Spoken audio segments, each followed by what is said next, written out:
Time now for Eye on Africa, coming up on the programme. In Nigeria, 2 people are killed in further protests over police brutality. The government's promised to disband a special police unit at the centre of the anger. As France marks Pink October, we report on the public health challenge posed by breast cancer in the West African nation of Togo. And voters in Guinea gear up to go to the polls, a chance to deliver their verdict on President Alpha Condé's decade in office. He says a change to the constitution means he's allowed to run once again. Thanks for joining us. At least 2 people have been killed in Nigeria during new protests against police brutality. The demonstrators demanding that the government make good on a promise to disband the police unit at the centre of the anger. Rights group Amnesty International has urged authorities to ensure officers who abuse their powers are prosecuted. Let's take a listen now to some of the protesters in the capital, Abuja. What we need is an executive order from the president stating that SARS has indeed been dissolved. We also need deadlines. We need a timeline when they will turn in their badges and their weapons and their uniforms. We also need what they will do to those officers who have killed people. Will they be prosecuted? Will they be tried? I decided to come out today because I'm tired. All of us are tired. We're tired of the killings. We're tired of the extortion. We're tired of the harassment. We're tired of people that are meant to protect us killing us. It just doesn't make any sense. With more on the protests and the controversy surrounding the so-called SARS or SARS police unit, here's France 24's Sam Olukoya in Lagos. In the last days, Nigeria had witnessed lots of protests in major Nigerian cities like Abuja, the federal capital, and Lagos, the largest city in Nigeria. SARS was originally set up to combat armed robbery in Nigeria. But over the years, this group has deviated from its original objective to perpetrate human rights abuses, including extrajudicial killings. Many of SARS victims have been young Nigerians who have been arrested innocently, tortured, and money extorted from them. In some cases, SARS operatives killed them in the protests. That is why we are seeing lots of people, young people, involved in this protest. They've gone on Twitter to mobilize support against SARS. And even as far as abroad, we are seeing people supporting this protest. The police have reacted by disbanding SARS and promising to investigate cases of human rights violations by SARS. But this has not stopped the protest. Now President Muhammadu Buhari has stepped in. He said the disbandment of SARS is just the first step towards a major reformation that will happen with the police. But even then, we've seen the protest continuing. SARS is a reflection of the Nigerian police, a police force that has perpetrated impunity over the years and has not been accountable to anybody. Nigerians will be waiting to see whether, once and for all, the Nigerian government will be able to reform the police in such a way that it will be a friendly force to Nigerians. Now, France is marking Pink October, a month set aside to raise awareness about breast cancer. Doctors say this year it's more important than ever amid concerns many women are missing out on early diagnosis because of the coronavirus pandemic. We report now from the small West African nation of Togo, where almost 3,000 women a year die of the disease. This from Emmanuel Soji and Raphael Ntali. These women have all had their brush with breast cancer. Some are ill, others are survivors, and some have lost a loved one to the disease. Every Saturday they meet up and share their experiences at this Lomé market. For many Togolese women, breast cancer is associated with death. Je suis la preuve vivante, disons que c'est une deuxième vie que je suis en train de vivre. J'ai eu l'ablation du sein, mais aujourd'hui je vais bien. The first oncology service in the heart of the Togolese capital opened last year. This patient in her 60s discovered her cancer last March after a screening. This is her first consultation with her oncologist since the removal of her breast 3 weeks ago. After several chemotherapy sessions, the operation to have the residual tumour removed is a success. But she'll have to travel to Ivory Coast or Ghana for the rest of her treatment, which costs around €7,000. There's no radiotherapy in Togo. Ça coûte cher, mais moi j'ai pu surmonter à ce souci financier par les bonnes volontés de ma famille. Patients don't have access to universal health insurance in Togo, so when a family doesn't have the means to pay for treatment, the consequences are dire. Lorsque vous savez que vous ne pouvez pas traiter ce malade, vous savez qu'inévitablement il est condamné. Et dans ce cas, nous offrons les soins palliatifs et nous essayons d'accompagner jusqu'au bout. In both urban and rural areas, women often arrive at the hospital at an advanced stage of cancer after having tried everything with traditional medicine. Today, in this village in central Togo, a local NGO explains to women how to self-examine themselves for breast cancer. Quand l'information n'est pas venue et ces femmes ont ces genres de signes, de symptômes du cancer, on pense que c'est les sorciers qui sont à la base ou soit c'est juste quelque chose qui est arrivé comme ça. Donc on court voir les féticheurs, les guérisseurs pour se faire soulager.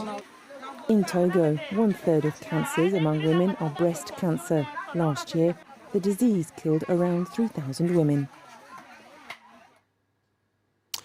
Israel's promised to allow 2,000 Ethiopian Jews to move to the country. They're part of about 8,000 members of a community who've been waiting for years to make the switch. But their fate has long been a contentious issue within Israel, where some say they shouldn't be allowed to emigrate. Our correspondent Maria Gerth Niculescu has more. In Ethiopia, about 10,000 Jews are still waiting for permission to emigrate to Israel, but the announcement made on Friday by the Israeli Prime Minister comes as a relief for many of them. After talks with the Ethiopian Prime Minister Abiy Ahmed, Benjamin Netanyahu promised to bring 2,000 Ethiopian Jews to Israel. They are the descendants of the Ethiopian Beta Israel community who were forcibly converted to Christianity at the end of the 19th century. They have since returned to practicing Judaism, but there is still a controversy in Israel, with some saying that they are not fully Jewish. Because of that, for the last years, Ethiopian Jews have been allowed to emigrate on a case-by-case basis only, which has caused a lot of frustration because Israel has a law of return which allows all Jews to move to Israel. In Ethiopia, Jews are a minority. They are often considered as strangers, and they say that they cannot practice their faith fully. Some have been waiting for decades in cities such as Gondar and Addis Ababa, and many already have relatives in Israel, where a large Beta Israel community of about 120,000 people is already established, although they are facing challenges linked to poverty and discrimination. The decision made by Benjamin Netanyahu comes as a recently appointed immigration minister who was born in Ethiopia had vowed to bring the rest of the Beta Israel community to Israel by the end of next year. In South Africa, a rugby icon who survived the brutality of apartheid has been recounting his battle with COVID-19. 73-year-old Broadhurst Kona fell ill in June. Now he's told how sport and the fight against injustice helped pull him through. Shirley Sitbon reports.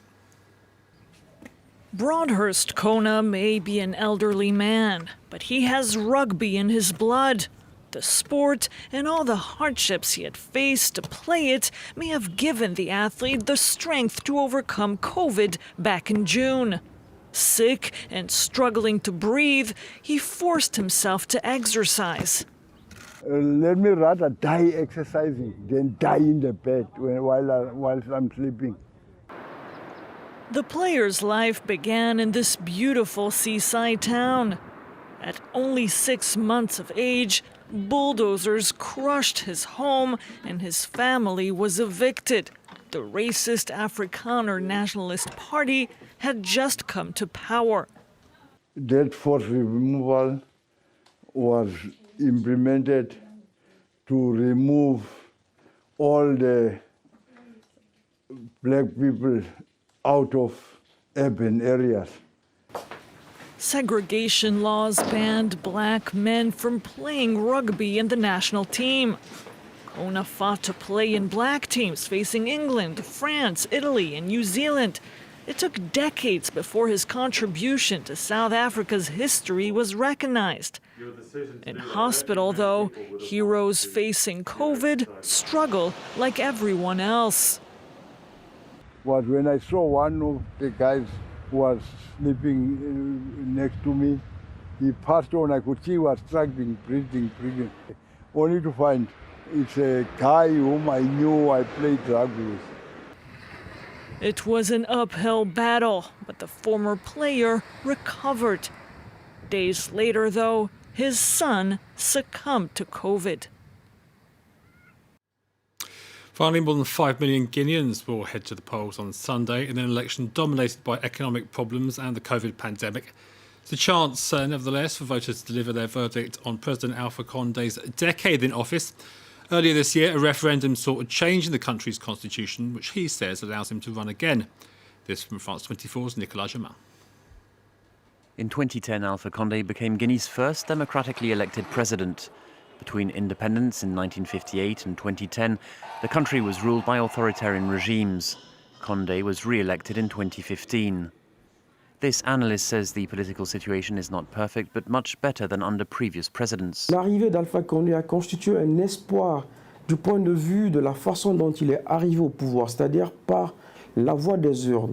Cela a permis notamment la contradiction du point de vue de l'action politique, c'est-à-dire qu'on a eu une opposition qui est capable de remettre en cause et de commenter les actions du gouvernement.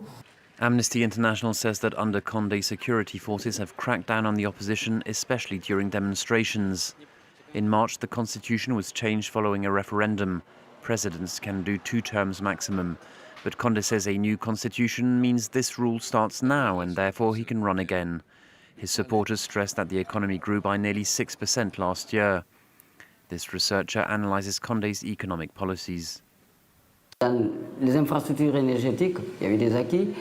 Il y a eu beaucoup d'investissements. Il y a eu une augmentation des investissements dans le secteur minier, dans le secteur hôtelier. Malheureusement, pour le cas spécifique du secteur minier, c'est un secteur non pourvoyeur d'emplois parce qu'il représente à peu près 5% des emplois en Guinée. Cellou Dalein Diallo is Condé's main rival. He says the president has failed to eradicate poverty and corruption. Voters will decide between the 2 main candidates on October the 18th. That's it for Eye in Africa. More world news coming up very shortly.